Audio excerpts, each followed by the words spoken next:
Hello friends, welcome to Creative Medicine. In this lecture, we will learn about. Hello friends, let us now learn the differences between type 1 and type 2. Type 1 diabetes mellitus occurs in less than 20 years of age, whereas type 2 diabetes mellitus occurs in more than 30 years of age. Type 1 diabetes mellitus, in this the weight of the individual is normal, whereas in type 2 diabetes mellitus here the weight of the individual is obese. Whereas in type 1 diabetes mellitus genetic involvement is only 6%. In type 2 diabetes mellitus the genetic involvement is around 70 to 80%. Type 1 diabetes mellitus is associated with HLA, DR3 and DR4. Type 2 diabetes mellitus is not associated with any HLA.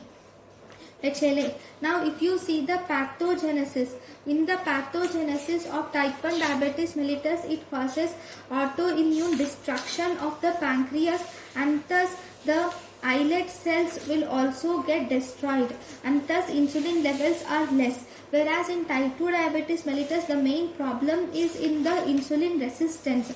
So as a result the islet cell levels will almost be normal, and in the late stage of the disease you will see mild destruction will be seen with late decrease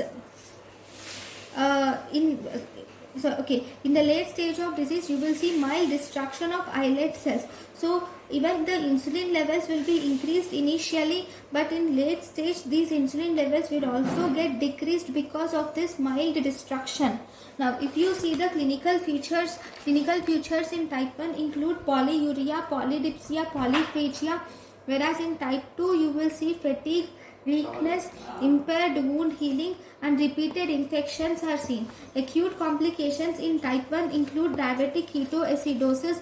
Acute complication in type 2 include hyperosmolar non-ketotic coma. Treatment of type 1 is insulin. Treatment of type 2 is oral hypoglycemics. So these are the differences between type 1 and type 2. Thank you for watching.